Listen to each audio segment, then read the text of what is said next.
Okay. What do we think? Should we kick off? Let's kick off. So thanks for those who were punctual today.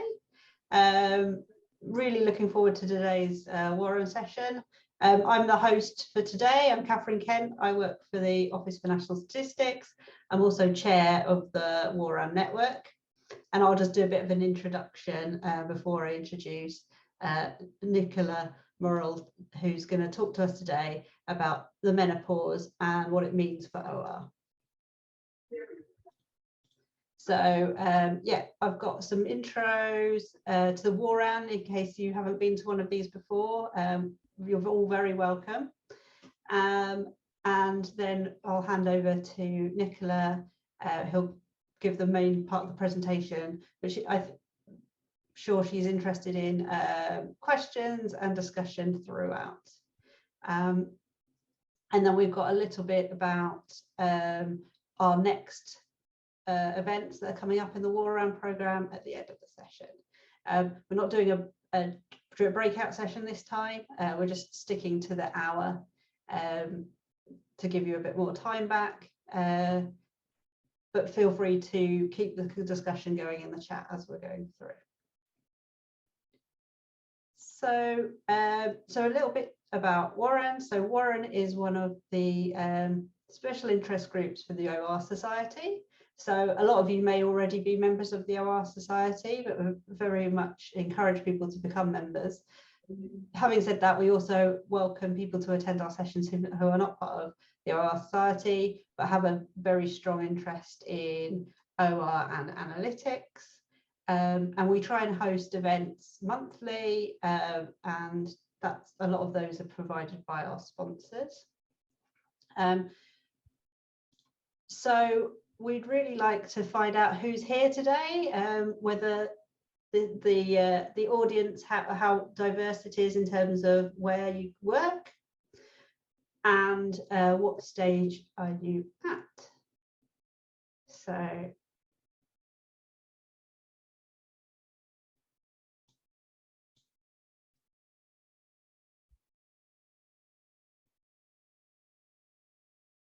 people can vote.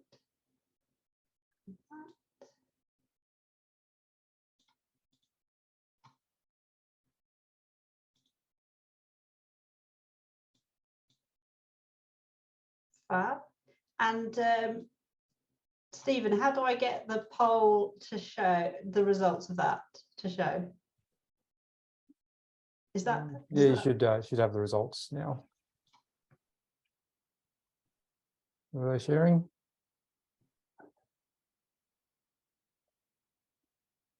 Can people see the results?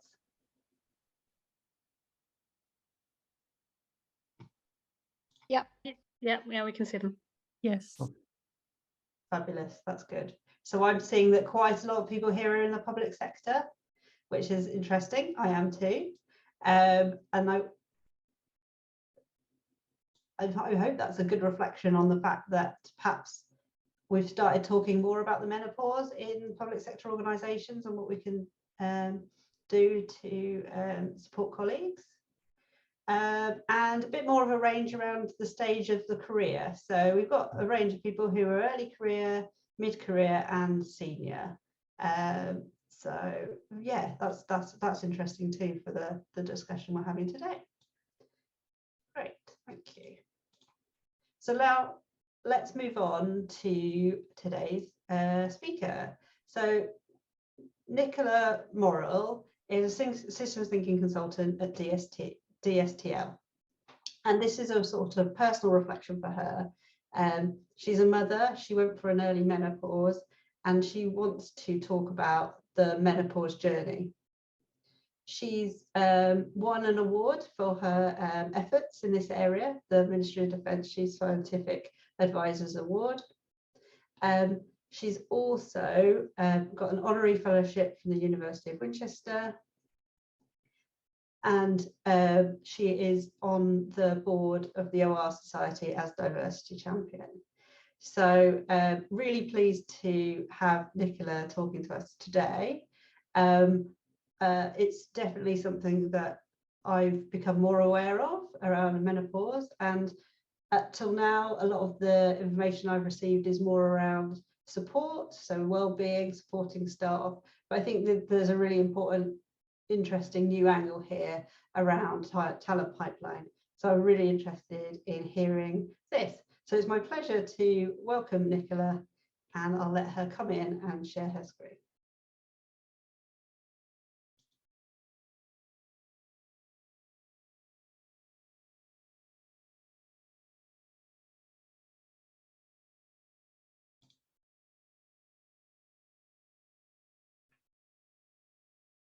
I can see that, Nicola. Nicola, you're still I muted. can't hear you. Yeah.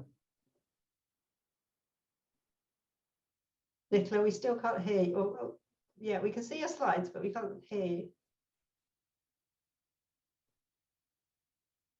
There we go. Yeah, perfect. Okay, Brilliant. you can still hear, sorry about that, you can still see my slides.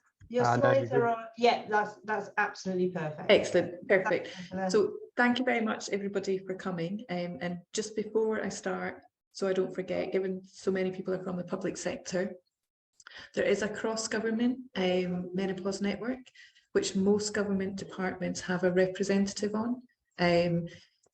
So you probably want to look within your own department to check and make sure. And if you don't know how to do that, if you get in touch, I can point you in the direction of who sits on that network kind of for you. Okay, so thank you very much for coming along. Try to kind of break the presentation down into 3 different sections, and it'll be a canter through each, maybe more room for interactive discussion as we get towards the end rather than the first bits. So I'm trying to share some information.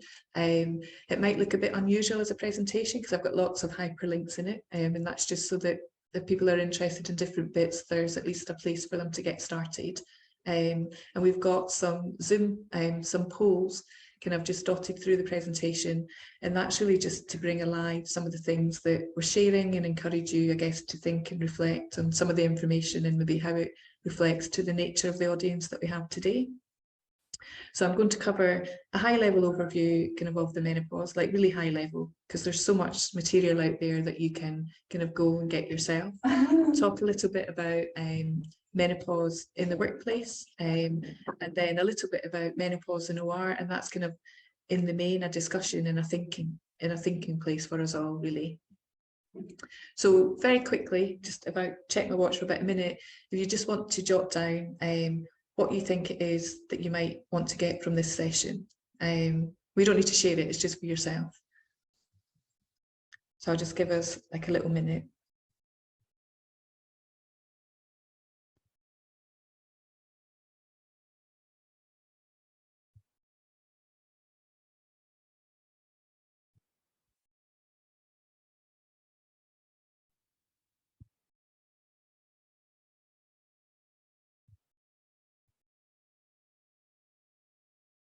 Okay, if I move on, if that's all right. It wasn't quite a minute, but about kind of half a minute or so.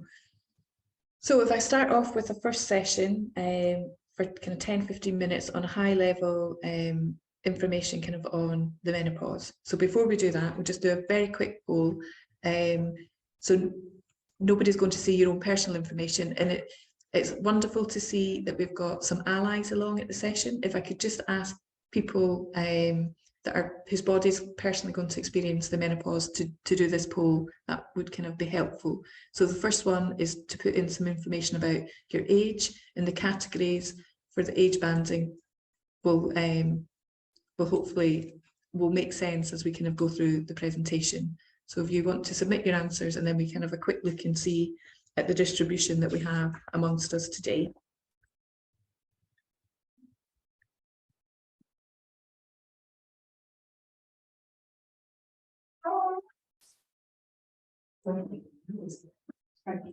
Yeah. So Stephen, are you able to share if people have? Yep, I'll just share it now. There's the results.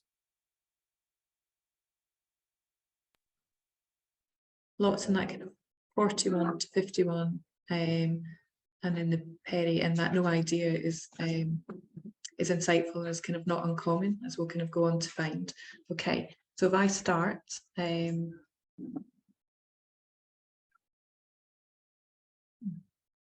we go.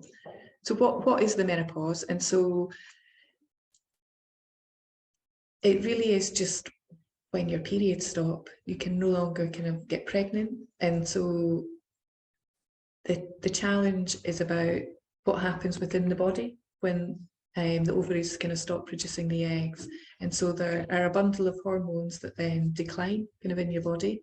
And if you see the chart, I think maybe the assumption is that there's like a linear decline, but that's not what happens. It's like a zigzaggy. And I think this picture even looks a bit too smooth for kind of how those hormones kind of decline. And it's the imbalance kind of in those hormones as they kind of head down is kind of what creates the variety of symptoms. And I guess it's important to say there as well that so some people go for blood tests to understand if they're in the perimenopause. That isn't necessarily a successful kind of way to identify it because of that zigzaggy pattern. So it depends when they sample your blood. If your hormones are doing what they need to do to demonstrate you're in the perimenopause when they take the blood, that's great. But if they happen to be somewhere else and that's spiky, then it's not going to show up. So, and I guess that's maybe one of the first lessons related to kind of menopause. It's the persistence, kind of when you engage kind of into the medical profession. So basically it's about the decline in those hormones, and it's about your body preparing for that. And it doesn't happen immediately. So it can take 5 to 10 years for your body kind of to prepare itself to go into something called the menopause. And that decline of the hormone, that process, is the thing that's called the perimenopause. The menopause itself is actually just a title for what happens when you've gone 12 months without having a period. And you do read and hear people that have got really excited, they've got all the way up to like the 11-month point, and then the period comes. And so they're still in the perimenopause and they still have to wait for that 12-month thing to come. And then the postmenopause is the stage of your life that's referred to after you've hit the menopause. So after you've gone that 12 months without having your period, you're then in postmenopause. So I'm postmenopausal. And they say that maybe the worst bit of the symptoms, if you're suffering, kind of might be roughly kind of up to 5 years after that. But there are some people that suffer kind of some form of symptoms kind of forever, really. So just three kind of phases: the peri, the menopause, and then the postmenopause. And so the really interesting thing is that there are like over 30 recognised symptoms. So I think for me, my own reflection when I was learning about the menopause, I think I knew that my family went through this thing called the menopause earlier, the change early. And I think I just assumed it was like a little light switch. You weren't one day and then the next day you were, whereas clearly it's not. So there are these over 30 different symptoms, and really important, it's physical and psychological. So when I couldn't find the diagram to put on the slide, when you look at where those hormone receptors are in the body, it kind of makes perfect sense, because actually you've got some of those hormone receptors kind of actually in your brain as well as kind of dotted around. And so I liked a quote that I'd found when I was preparing the presentation, where it talked about it kind of being about a reproductive and a neurological transition. So it's more because of where those hormones are and how important they are for a whole bundle of different functions in the body. It means that it's about kind of more than just kind of physical symptoms. And I think sometimes, or maybe this is just me, humour can be a really helpful thing at painful times. And so if somebody kind of wants a bit of a laugh to help understand what some of those symptoms are, if you click on this menopause symptoms game show by this lady called Harriet Beveridge, who's a comedian, it's just an alternative way to deliver a message about some of the symptoms, and she's actually worth having a look at. She had a really painful experience and she's delivered that via a comedy sketch. It's so impactful and powerful in terms of kind of how she got across her message. So I just wanted to share that there are an awful lot of symptoms, and they are both physical and psychological, and it's everybody experiences it differently. So my own journey started with like excruciatingly heavy periods, and that is quite common, but that isn't actually how everybody journeys into it. Some people actually start in that psychological space, they don't start in a physical space. The more you talk with people about kind of how and what they're experiencing, you just realise how different it is. So everybody talks about hot flushes, but actually in the workplace where we have our menopause cafes, lots of people talk about being really, really cold, like really, really cold. So they are kind of at the opposite. And I think the other important thing to highlight is actually the symptoms aren't static, they kind of change over time. So I started with those heavy periods, but then kind of morphed into, I guess, a whole bundle of other stuff. And a really common thing, I'd found a statistic, but then I'd lost it again, is actually people don't know that they're in the perimenopause. And it's a bit like, it's a problem solving thing, isn't it? Once you know kind of what the problem is you're trying to address, then you can crack on with finding the way that works best for you, kind of with that particular situation. And so part of the focus in my own workplace, and in terms of what we've been doing, is helping people realise that they're maybe in this thing called the perimenopause. And that is very much about helping people join dots. So I'm a systems thinker. It really is a systems problem, a really nebulous systems problem. And so to give an example, so in our cafes at work, you will have somebody coming, you'll say, all right, I think I need to go to the doctor. This is happening to me. And then you unpick just a little bit, just through discussion. You're like, when you go, you need to give the doctor all of these things as well. Because I guess the doctor just tries to help with what they're presented with. And part of the challenge is helping to bring alive the totality kind of the symptoms. So think systems problem, think joining dots, and okay. And so this slide I'll kind of cover quickly. I've put in the hyperlinks that I could find that would be useful. I really wanted to get across very strongly that what I've shared kind of before, and we'll come on to talk about average ages, that's predominantly based on kind of a white Western audience, and there's some and a growing bundle of material out there about the differences in kind of different groupings of people. So from a cultural point of view, I've got some other stuff coming up. Here's an example in the South Asian diet. Because a lot of the diet, and this has been very stereotypical, is maybe more kind of plant-based. They might, because there's a lot of kind of estrogen in a lot of the food that they eat is kind of photoestrogen kind of rich. They may suffer from kind of hot flushes and stuff less, but kind of may have more of other kinds of symptoms. And so it's different in different cultures, and it's just kind of to be mindful of that. So if you're from a different culture, it's worth exploring and finding text that maybe speaks more to the lived experience of that people that kind of maybe having, where you may kind of have a similar experience to them. And then the same with kind of the trans and non-binary community, there is some information kind of out there. I can kind of see it growing.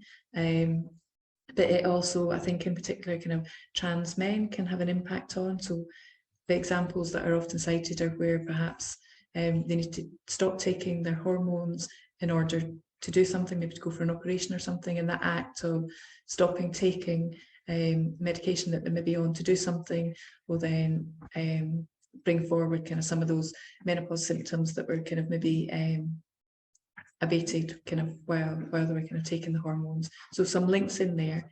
And then if you're in government, there is a community called Agender, which is kind of a trans community, really wonderful educationally, and they've just ran something actually recently on the menopause for their community.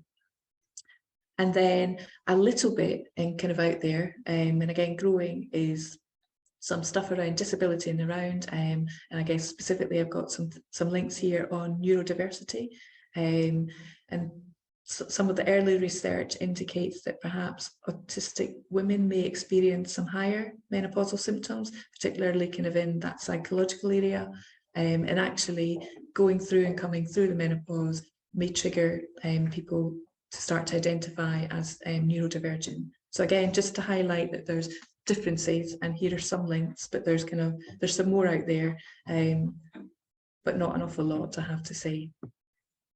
Okay, so when does it arrive? If only. And so I think it's important to say, so the average, they say, is kind of 51. So the 51 is when, on average, people will have gone that 12 months without a period, and they'll kind of be at menopause. And so if you take that menopause lasting kind of 5 to 10 years, that's over the age range of 45 to 55. You're kind of going through some kind of transition. But like most things, an average is an average, and not everybody is average. So for people with a naturally occurring menopause, there are two other buckets. One called a premature menopause, which is people before they're 40. So it's worth reflecting on the size of the audience and stuff that we have today. It says about 1% of people under 40 will go through a premature menopause, and about 0.1% before they're 30. And I've seen some other stuff written that says for those people, and I think probably premature, maybe early, it takes them about 8 years to convince the doctor that they're going through the menopause, because the assumptions within the medical profession are different for good reasons at different ages. So it goes back to the joining the dots, knowing the symptoms, knowing the case that you're kind of presenting. And then the early menopause, which I went through, is kind of before you're 45, and about 5% of people will kind of go through an early menopause. And then sadly, there are people that don't go through a natural menopause. So for medical or surgical reasons, at work, we've found quite a lot of people that have been impacted by cancer, that have kind of gone through their menopause at kind of different ages. And my understanding is kind of in that situation, it's a really abrupt start to the menopause. It's just they're not, and then they are. So just to share the differences. And then going back again, just to make the point that the average of 51, I think, is probably based on white Western, and just based on a little bit of research, I found that there are some other cultures, and I've got a little link there to some of the research that indicates that maybe, I think Black and Hispanic women, maybe it's about 49, their average age might be. And the research is saying that actually that whole menopause experience, the peri to the post, might be actually longer than that, the data that's kind of quoted for kind of the white females.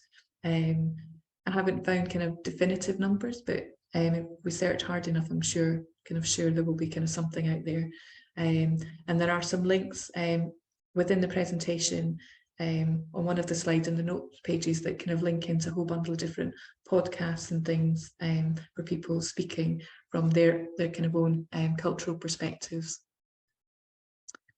Okay, so just bringing this bit to a close, I guess the key thing that I just wanted to share was that it's an individual journey, and the best that we can all do as part of that journey is to get yourself educated.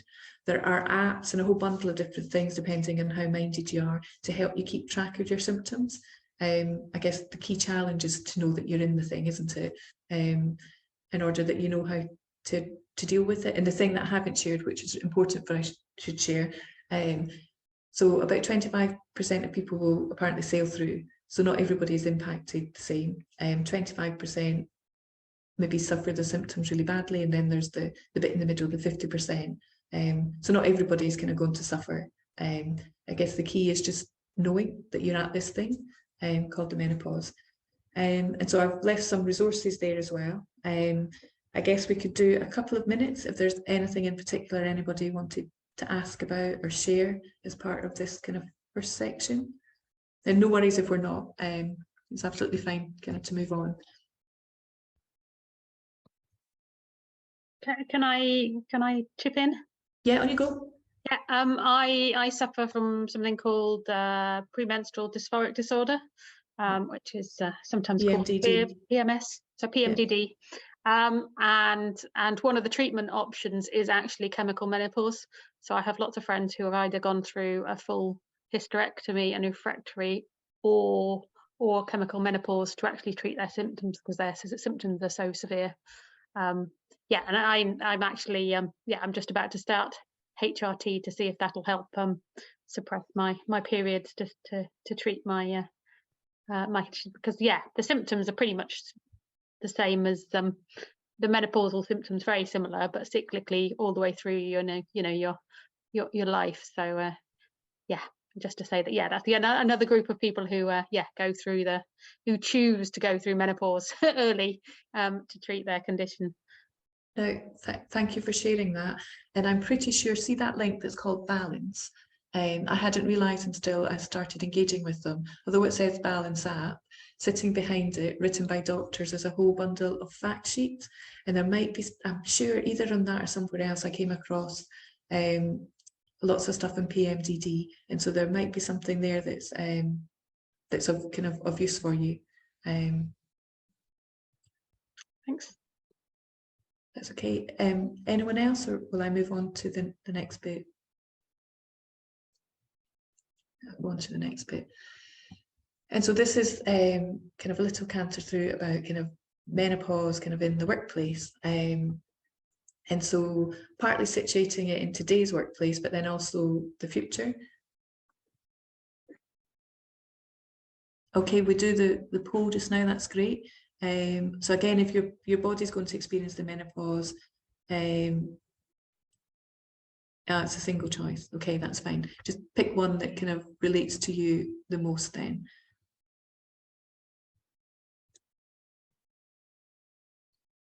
But I've done lots of these things.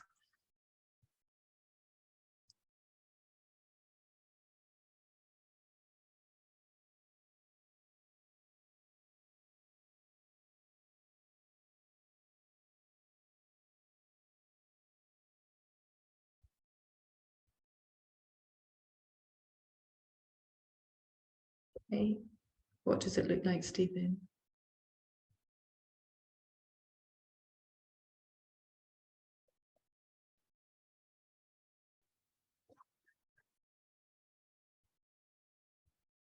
Yeah, okay. Thank you very much. So it said the women of average menopausal age are, so the women over 50 basically are the fastest growing demographic kind of in the workplace, which is really fascinating and insightful when you then overlay the impact that the menopause can have on the workplace. So based on lots of different polls, so I've not put up numbers because different polls share different percentages, but basically the message is the same. Careers and actually relationships too are kind of often impacted by the menopause, and how that tends to manifest itself from a career point of view is that people will kind of take time off work. I guess that's kind of sickness absence. They'll kind of reduce their hours, they might change the nature of the role that they're doing. Some people that are changing the nature of the role that they're doing, going back to they don't know that they're in perimenopause, might not realize why they're changing the nature. They just know that they're not coping with what they have once been able to cope with. And there's increasing literature out there about people kind of choosing not to go for promotion for fear of kind of not being able to cope with some of the things they need to do in those bigger roles because they're worried about their menopausal symptoms. And some of these are situated, I imagine, in the context of workplaces where people have maybe not shared that they're going through the menopause. And then there is the one about people leaving the workplace. But I think that's like a commonly known one and talked about, isn't it? I think the interesting stuff is the stuff, well, not that that's not interesting. The stuff is in the middle about the people that stay within the workplace, but actually maybe we're not getting the best out of our ladies kind of over those menopausal years through choice or for kind of whatever reason, because they're changing the nature of what they're doing, how much they're contributing. So it's really interesting. And I guess that why I put the poll in, so we can see very quickly, does that touch on us as a community? And you can see that, yes, it does touch on us as a community. And none of the above might be because people aren't impacted or have missed a thing. And so that balanced community have have a formula. I haven't looked at it, so I'll put the number up with a squiggly line because I don't quite know what it's based on, but their analysis suggests that the UK economy today, it costs them about £10 million by not supporting the ladies in the way that they, sorry, the people that are going through the menopause, in the way that they perhaps need to be supported. And I guess you think, if we're the fastest growing demographic in the workplace, that today's 10 billion is not tomorrow's 10 billion. It's a bigger number, isn't it? If it doesn't get addressed. But anyway, just to share a bit about that. A minute. Okay, and then I thought this was interesting just to highlight some different things. So this is a report done by a thing called Fawcett in 2022. So it's based on a survey of over 4,500 people or women in that kind of core menopause age, 44 to 45. And you can see that the statistics there. I'll just put like some there. It talks about uncategorically really that it impacts on women's ability to work. It talks about the number of people that have left or may choose to leave the workforce, and you can aggregate that up. So they've got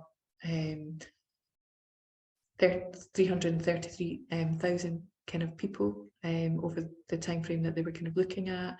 One that I hadn't come across before until I looked at this is some of the taboo around sick notes. So maybe some people that are off ill are not declaring it that it's because of the menopause. And that's really interesting from the point of view of organisations understanding if there's something that they need to help support people with related to the menopause, because then I guess they don't know that they've got an issue. So it's interesting.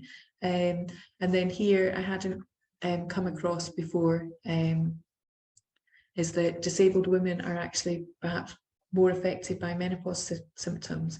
And that the difference, I don't know if it's significant, the difference in those statistics, 22% versus 9% of non-disabled, said that they've kind of left a job, kind of is quite a difference. And then sadly, the bottom one, I think I have to remind myself, because I exist in the bubble of a good employer who does support people that are kind of going through the menopause. There are actually employers out there that aren't, and maybe that's a thing we can kind of reflect on a little bit as we kind of go further through.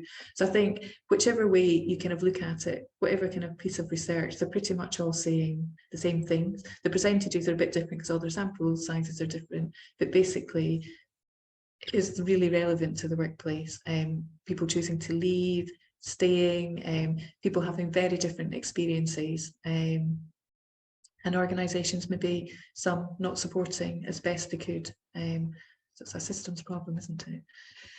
And so I found this. I just thought it would be helpful just to bring alive what that might mean. Well, we talked about the symptoms. We talked about people maybe choosing to change things in the workplace. I guess that leaves the why.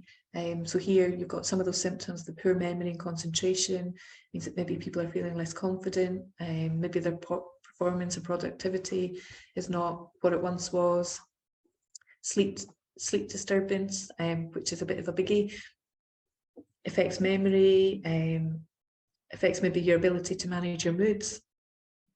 Unpredictable flushes mean it can be quite difficult to be in client meetings. I have to say, having extremely heavy periods is a really challenging thing to have when you are in kind of customer or interview situations. So the whole bundle of different ways, and this piece of work here helps bring alive kind of some of those things without, I guess, asking people on this session necessarily to share kind of their own experiences.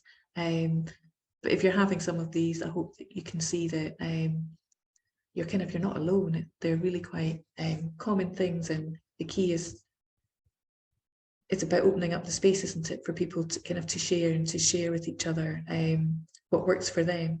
Not that necessarily what works for one works for all, but it's the sharing. So just another quick poll. So I'm interested in understanding if you think you can talk about the menopause in your workplace, and if you think your organisation has got support in place.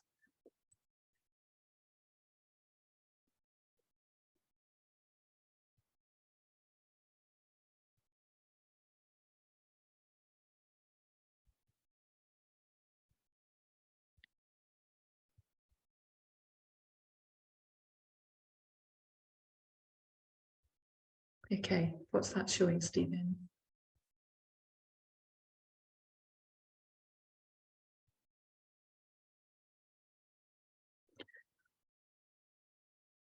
So that's really great, isn't it? And well, I'm a bit biased, I have to say, noting the number of people that we have from the civil service.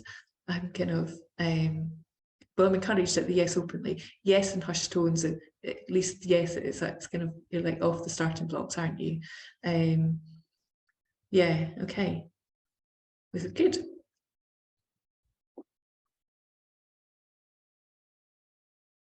Okay, so what can workplaces do? So there's a whole bundle of different things, and actually, not a lot of effort goes an awful long way. So the CI, so the Chartered Institute of kind of Personnel Development suggests kind of 4 pillars, and the key is about the conversation, isn't it? It's having a culture that enables people to have the conversation or get information, and that's kind of all people, not just people that are kind of going to personally experience. I have to say, within my workplace, we've got some amazing kind of male allies. And then developing a supportive framework. So the cross-government menopause network have a template and encourages departments to have their own menopause policy. I have to say, in my organisation, we didn't develop a bespoke policy. We developed a thing that sits on top of the activities or the things that we have in place that help can help with some of those kind of menopausal symptoms. Another one is about treating employees with menopausal symptoms in the same way as you would someone with kind of long-term health conditions or absences. So I guess it's not treating it as a special thing. And then really key is about the educating and training kind of online managers. I guess it's about the joining the dot thing, and knowing what you're perhaps seeing kind of in front of you. Often the first trigger can kind of be in the workplace to indicate that somebody's maybe going through the perimenopause, because it's the place maybe you start to notice people kind of struggling a little bit.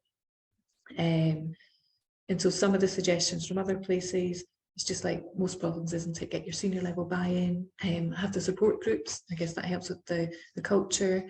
Have everybody in the organisation kind of be part of the conversation. So it's lovely to see here that we've got a mixed audience. So kind of thank you very much for that. Make sure there are resources available. And then there are just some standard things that maybe exist in larger organisations, like your flexible working,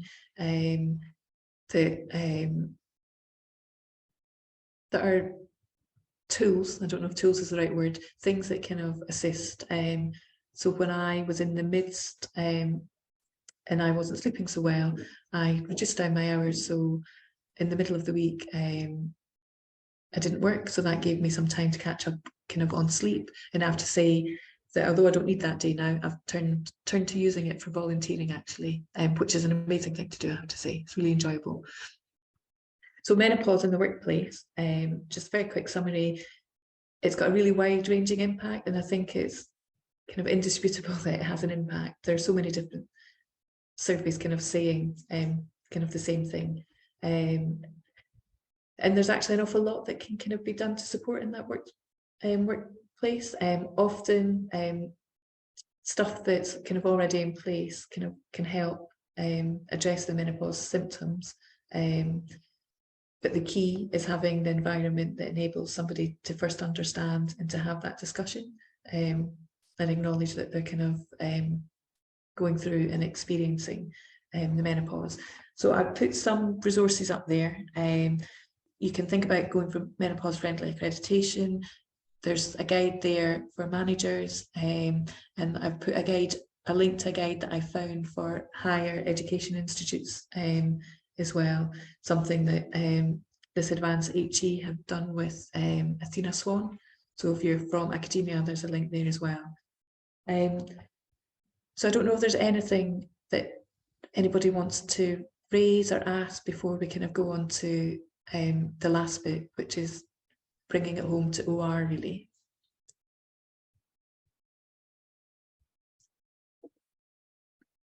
right, I will go and bring it home to OR. So not surprisingly, there's really not much out there. So I just want to share some slides and then leave us, that could be about 10, 15 minutes to have kind of a little discussion. So I think we already know that the female talent pipeline in STEM is leaky. And so then if you overlay, you've done so much work to help, you know, kids kind of through school, stay thinking about STEM, stay engaged in STEM. We've got all the way through, we've thought about like childbearing years, kind of thought all about that. And I think the bit we haven't thought about is the menopause bit. So you kind of survived, and we've got kind of people through.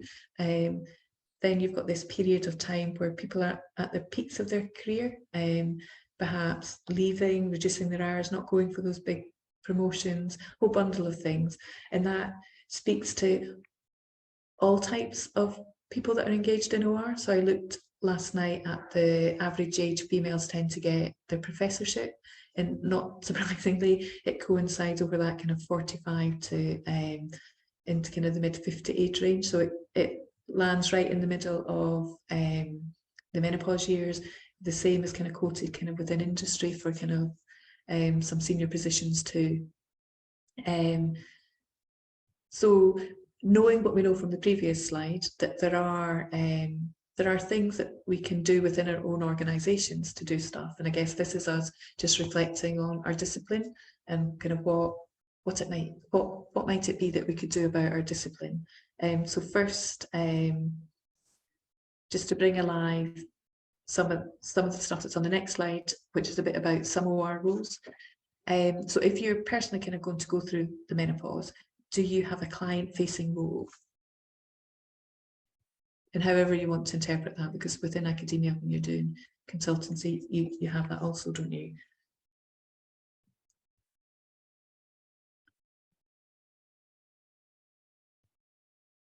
So how's that looking, Stephen?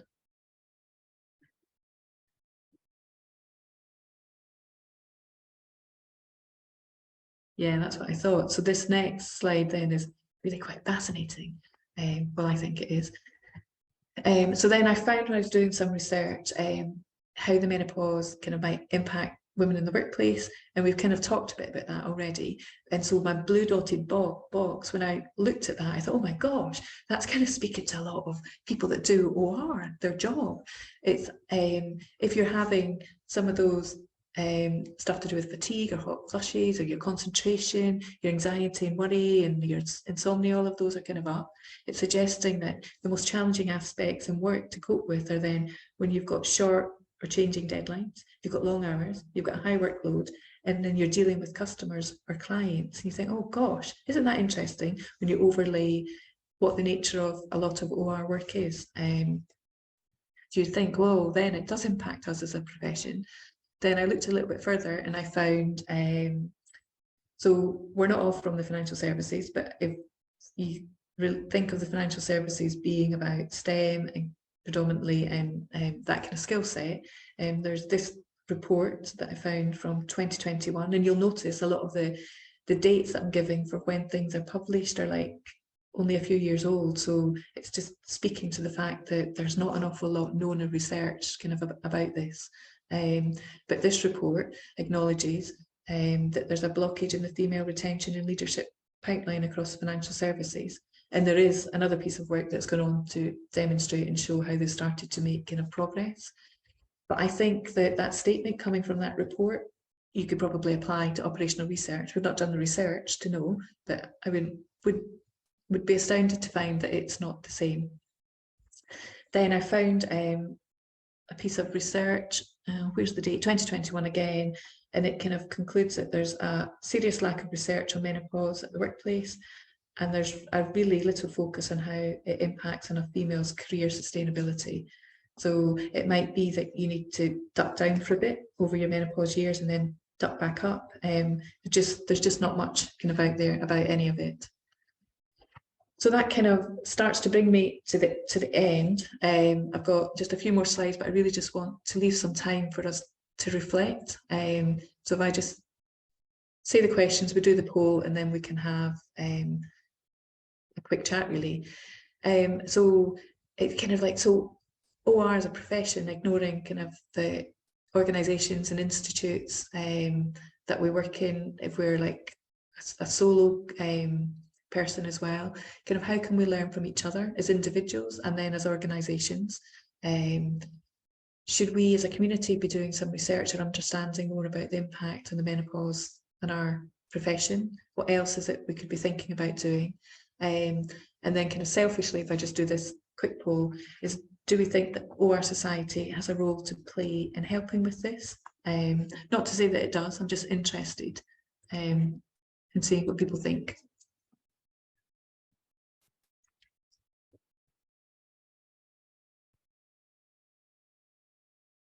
So what are people thinking, Stephen?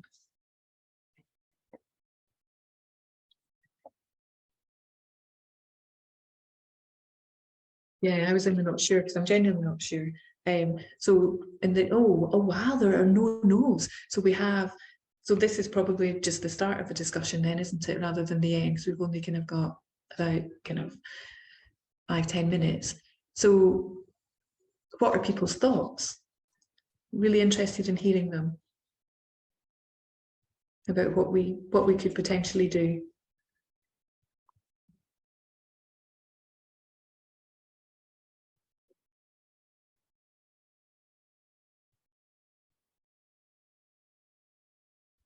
I can't see the chat if anybody's chatting or if they want to say anything, or we can have another. Come in like okay. To chair's privilege, but everyone else feel free just to jump in when you know.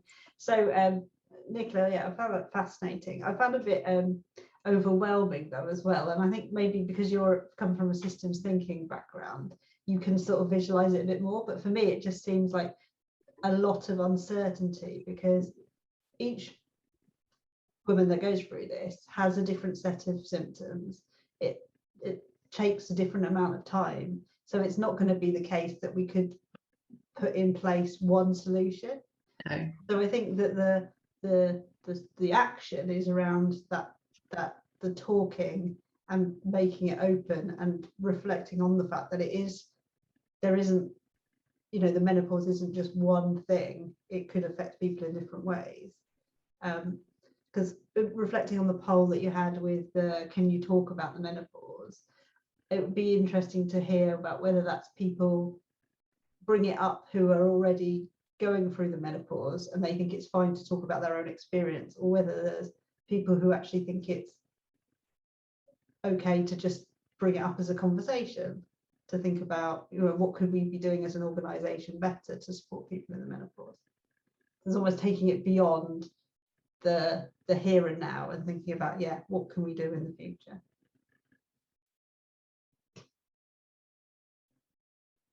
Anyone got any thoughts on what we could do? I also, oh, sorry, I jumped in, but I see a hand on. I wanted to say thank you, Nicola. This was really interesting because I personally didn't know much about it, and it really resonated with me in the sense that we need to learn more about it and getting ready in a way. So this has been really useful. I do agree with what Catherine is saying, that indeed there's quite a lot of information. And the one thing that worried me was, something else is coming. So we've had the childbearing time, where you have the difficulties when you're raising children, and it feels like there's something else coming on. So it does slightly worry me. You are muted, Nicola. So isn't it so unfair that it feels that it's the secret that we don't know about? Because once you know that you're there, it's just a problem that needs to be addressed. But isn't it just fascinating that we don't know as females that there is this thing, and it's quite a big thing. Indeed, yes. And I think for me personally is, how can we make it so that it doesn't affect us as much? And because it's physical things that affect you, it's quite difficult to be at the top at work or in your personal life, etc. So having that cultural understanding and people being more understanding of what you can do and what you can offer, I think is the game changer in this. So raising awareness, and that's probably where I would kind of put the role of the OR society, helping with similar events like this, or even helping women to think about how they can deal with the challenges that we could be faced would be really, really useful. So I'm really grateful to you giving this talk today. Thank you. No, you're very welcome. So if I just go on to the last slide, which basically that I hope it is a complete and utter canter through, and I recognise that, which is why we've done it into 3 bits. I hope it's the start rather than the end of a discussion. I hope that you've kind of taken something from it. And I guess for you to think about what your next steps are related to the menopause, either personal, work or OR related. Do this quick poll. Based on today, I'm going to, well, I want to do something related to the OR profession.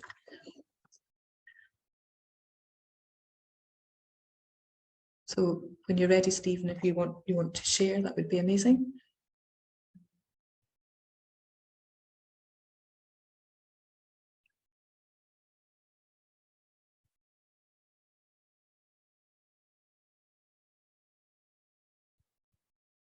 Okay, that's great. Thank you very much.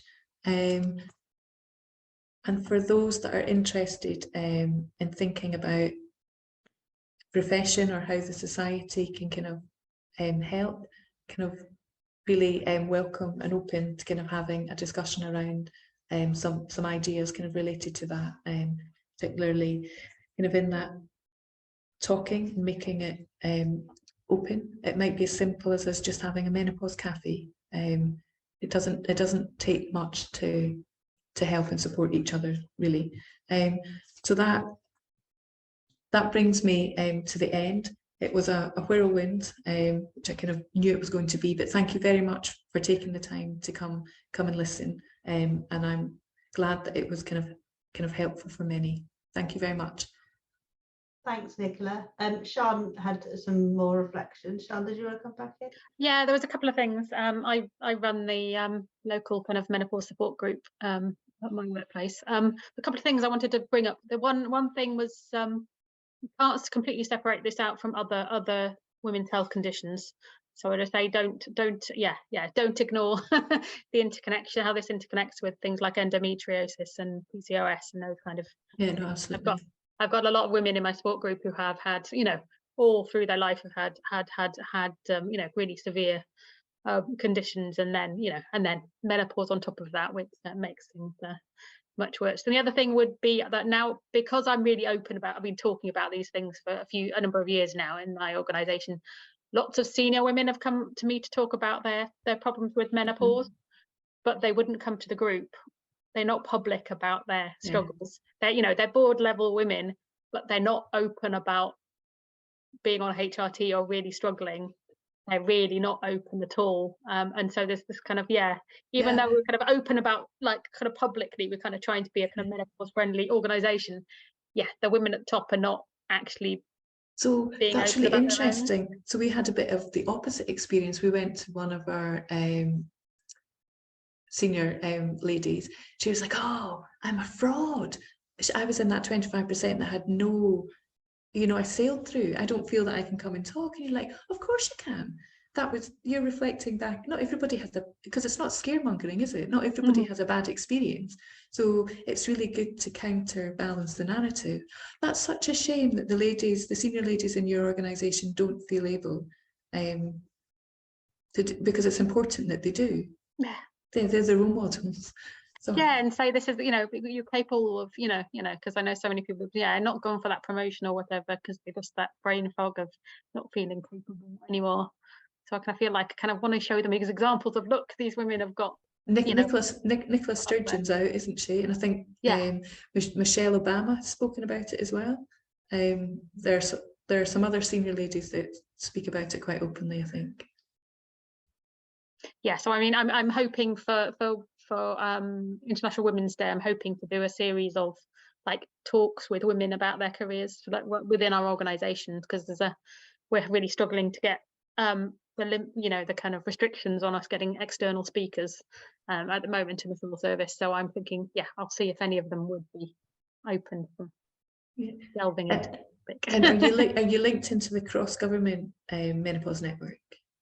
I not directly. I'm on the cross-government women's health working group, so I've got a kind of indirect connection in. So if you want, you can send me an email if you want, and I can send you or link you into, or you can check if someone from your department's on it.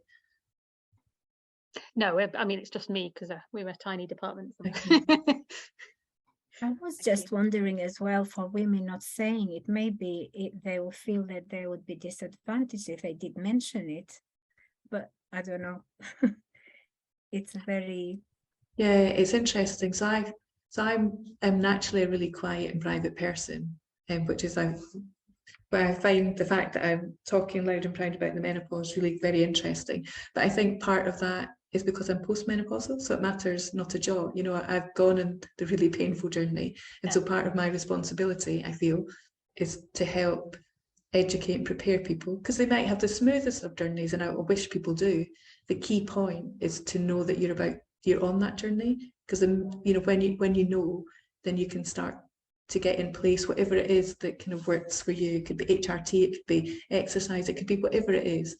But it's just about knowing, and knowing that not everybody's going to have a bad one. It's just the knowing.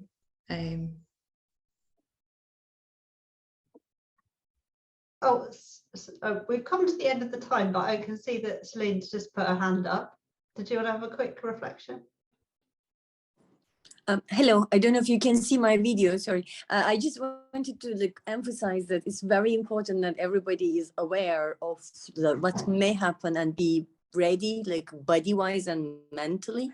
So I talk about a lot about menopause because I went to it at a very early age. It was very unexpected. I wasn't ready. But looking back, if I was meditating, I was exercising, and I was more informed when it happened, it would have been very useful. Mm-hmm. So that's why I speak about it a lot. And I do encourage that, people to share also positive advice, in the sense that we don't have to go through it alone. And there is lots of information around, but we don't know when we will need it. So it's never early. So, just my piece of advice, just learn and start preparing. Thank you. Great, thanks, Liz. Okay, great. So if we can give Nicola a sort of round of applause, either come off mute or put up the symbol.